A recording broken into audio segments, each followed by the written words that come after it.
नमस्कार, मैं हूं अमित पालित। नमस्कार, आपके साथ मैं हूं मीनाक्षी जोशी और बुलेटिन की शुरुआत कर रहे हैं इस वक्त की बड़ी खबर के साथ। जम्मू कश्मीर के अनंतनाग में आतंकियों के साथ सेना की मुठभेड़ जारी है और इंडियन आर्मी आतंकी उजैर खान समेत लश्कर के 2 आतंकवादियों को घेरी हुई है और दोनों ही तरफ से लगातार फायरिंग जारी है। आतंकियों को सेना ने चारों तरफ से घेर रखा है। बुधवार को अनंतनाग में जारी आतंकियों के साथ मुठभेड़ में सुरक्षा बलों के 3 बड़े ऑफिसर शहीद हो गए। लश्कर के आतंकियों से मुठभेड़ में सेना के 2 अधिकारी कर्नल मनप्रीत सिंह और मेजर आशीष के साथ ही जम्मू कश्मीर पुलिस के डीएसपी हुमायूं भट्ट भी शहीद हुए हैं। आतंकियों के साथ ये मुठभेड़ मंगलवार से चल रही है। अनंतनाग के कोकरनाग इलाके में अभी भी 3 से 4 आतंकियों के छिपे होने की खबर है। ये तस्वीरें इस वक्त आप देख रहे हैं जिस इलाके में आतंकियों के छिपे होने की खबर है। आसपास का इलाका घने जंगलों का इलाका है और इक्के दुक्के मकान यहाँ पे नजर आ रहे हैं। सेना का सर्च ऑपरेशन जारी है और लंबे समय से एनकाउंटर ऑपरेशन चल रहा है। बिल्कुल, यहाँ पर आप देख सकते हैं कि मेजर आशीष, इसके अलावा कर्नल मनप्रीत सिंह, डीएसपी हुमायूं भट्ट और राइफलमैन रवि कुमार, ये चारों हमारे देश के जो तमाम वीर जवान हैं जिन्होंने शहादत दी है। ऑपरेशन अभी भी जारी है और इस वक्त आपको बता दें एसओजी और साथ ही साथ आरआर की टीम लगातार इस ऑपरेशन में आतंकियों के छिपे होने की जगह तक पहुंचने की कोशिश की जा रही है। और बडगाम से हमारे साथ मंजूर मीर जुड़ गए हैं और मंजूर मीर के पास हम चलते हैं। मंजूर, बहुत ही दुखद खबर जो जानने को मिली, लेकिन बहरहाल यहां पर अभी हालात क्या है, ऑपरेशन कहां तक पहुंचा है?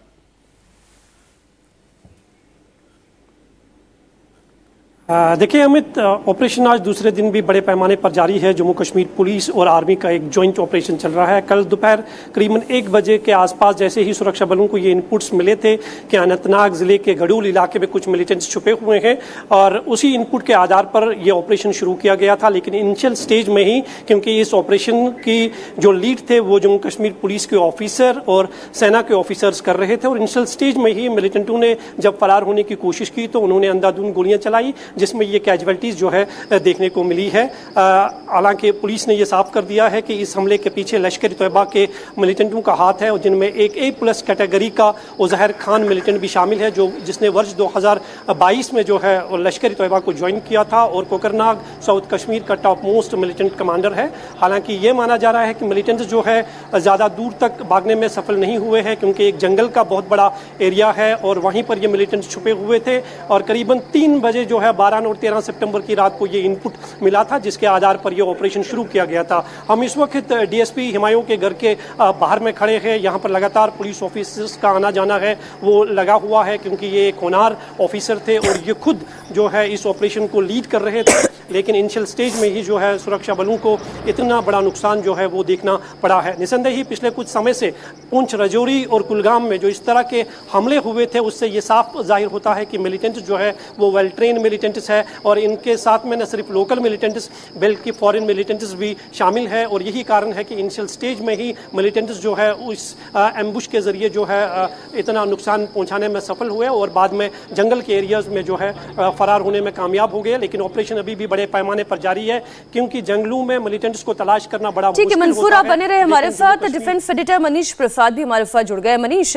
जैसे कि मंसूर बता रहे हैं कि आसपास का इलाका जो है वो पूरा घने जंगलों का इलाका है, तो यहाँ पर छिपना आतंकियों के लिए बेहद आसान हो रहा है। पहले तो आप इन आतंकियों के बारे में बताएं कि कितने बाहर से हैं और कितने हमारे देश के ही सपोर्ट इन आतंकियों को मिला है। मीनाक्षी, 2 बातों की क्लैरिटी है। पहली क्लैरिटी ये कि ये हम जिस जगह पर कोकरनाग के हैं ये गडूल का एरिया है और गडूल के आसपास ये पूरा जंगली एरिया है जो कि कनेक्ट होता है मेन जो गांव से कनेक्टिविटी इसकी जंगल की तरफ जाती है। जो इनपुट मिला था वो 12 तारीख को टेक्निकल इनपुट मिला था और टेक्निकल इनपुट के साथ साथ यानी इलेक्ट्रॉनिक सर्वेलेंस के जरिए जो जानकारी मिली थी भारतीय सेना और जम्मू कश्मीर पुलिस के सीनियर ऑफिशियल्स को, उसके बाद इसको मैनुअली चेक किया गया। इन दोनों का मिलाप करवाया गया, जानकारी बिल्कुल सटीक थी और फिर उसके बाद इस ऑपरेशन को अंजाम देने के लिए करीबन 13 तारीख की सुबह से ऑपरेशन स्टार्ट किया गया, कॉर्डन लगाया गया और उसी बीच कर्नल मनप्रीत अपनी टीम के साथ में, क्योंकि जो कंपनी कमांडर थे कर्नल मेजर आशीष, वो अपनी टीम के साथ, जिसमें करीबन 4 से 5 उनकी क्लोज प्रोटेक्शन टीम में थे और उसके अलावा डीएसपी हुमायूं, ये तीनों अलग अलग जगहों से एक पॉइंट पर मिले और उसी दौरान एक हाइडआउट के पास से वहां से फायर शुरू हुआ। जो जानकारी हमें मिली उसमें उजैर खान बताया गया, जो कि A+ टेररिस्ट है, ये आतंकवादी। इसके साथ करीबन 3 से 4 की संख्या में और आतंकवादी मौजूद थे, जिसमें से एक पाकिस्तानी आतंकवादी बताया गया। और करीबन जो इस समय इनिशियल इनपुट है उसके मुताबिक इनको ट्रैप किया हुआ है यही जंगल के इलाके में। ये करीबन 100 बाय 100 ये करीबन 3 बाय 3 किलोमीटर का एरिया है, जिसपे पूरी तरीके से कॉर्डन लगाकर इस समय special forces, Jammu Kashmir police और भारतीय सेना की 19 RR के अलावा जो बाकी यूनिट्स हैं उनको डिप्लॉय किया गया है, ताकि इस जगह से आतंकी निकल ना सके। लेकिन बर्स्ट ऑफ राउंड जो फायर हुआ, सबसे पहले करीबन 30 से 40 राउंड फायर आतंकियों के द्वारा किया गया, इससे पहले कि कोई भी समझ पाता ये नुकसान हुआ। अब हम आपको ये बता दें कि ये तीनों वीरगति को प्राप्त हुए हैं, उसके अलावा करीबन 1 से 2 की संख्या और जवानों की है जो कि बुरी तरीके से जख्मी हैं। इस पूरे एरिया में करीबन 15 से 20 ऐसे आतंकी हैं जो कि चिन्हित हैं, जो कि A+ या B+ कैटेगरी के हैं। A+ और B+ कैटेगरी का मतलब है ये लश्कर और जैश के साथ साथ TRF के वो आतंकी हैं जो इन जगहों पर लोगों को रेडिकलाइज करते आए हैं। उसके अलावा तो यहाँ के युवाओं को भटकाकर उनको हथियार थमाते आए हैं। तो इसीलिए अब इसके लिए कार्रवाई की जा रही है। कार्रवाई करने के साथ साथ और उम्मीद यही है कि मनीष, जो कार्रवाई चल रही है उसमें हमें सक्सेस मिले। 19 RR के हमारे मेजर आशीष दंचौक और साथ ही कर्नल मनप्रीत सिंह जो कमांडिंग ऑफिसर थे, उनकी शहादत हुई है। बहरहाल अभी पानीपत में शहीद मेजर आशीष के घर पर मातम का माहौल है। आशीष अगले ही महीने घर आने वाले थे, लेकिन उनके शहीद होने की खबर आई है, जिसके बाद परिवार में अब दुख का साया है। टेलीफोन से मिली थी भाई। हाँ जी, क्या कुछ पता है? पहले तो यही था कि भाई ऐसे ऐसे कोई ऑपरेशन है उसमें, बस बाकी फिर न्यूज़ के थ्रू बाकी मेरा बेटा आर्मी में, उसने बताया फ़ोन करके। हाँ जी।